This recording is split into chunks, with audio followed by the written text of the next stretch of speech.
You can use Ahrefs to analyze any website's backlink profile.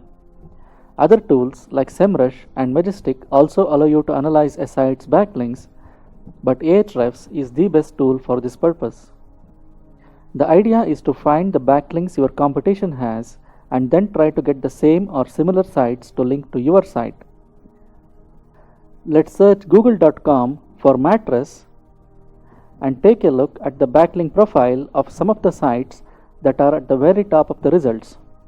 These websites are doing things right and you want to copy them as much as you can. Let's see what the backlinks profile of this site looks like.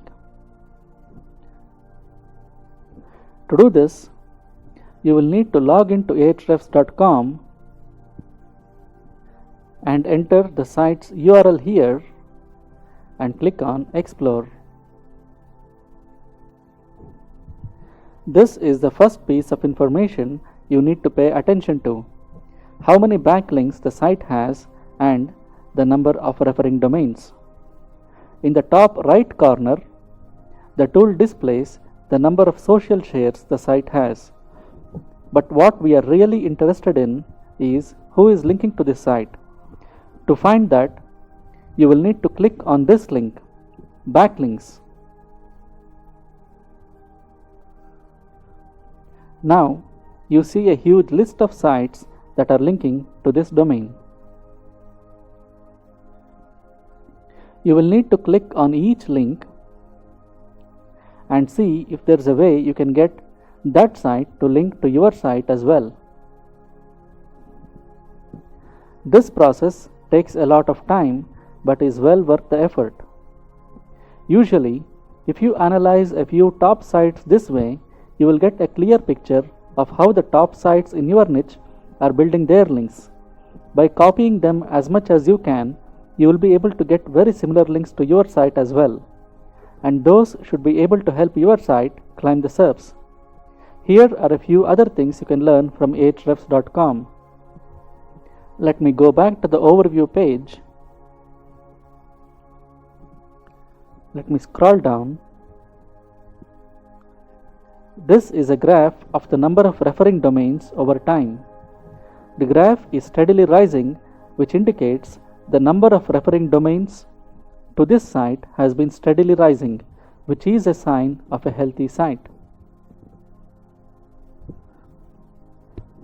The graph of the number of referring pages over time rises very sharply and falls steeply.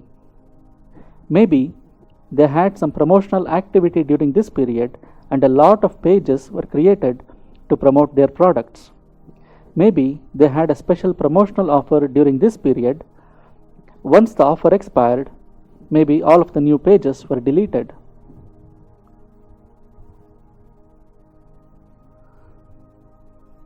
The CTLD's distribution lets you know where in the world the links are coming from.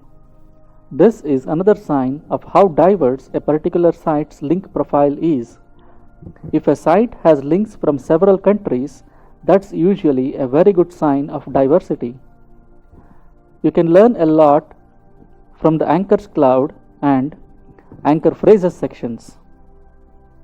You can get a pretty good idea of what kind of anchors to use for your own sites from these sections. If I click on this, you can see the site is mostly using brand name and naked URL anchors. If you study the anchors of a few top sites in your niche, you will get to know what kind of anchor text and in what percentage you will want to use for your own site. Search engines tend to view brands more favorably than unknown blogs. That's one of the reasons most affiliate sites are now using branded anchors and naked URL anchors a lot more than they previously used to.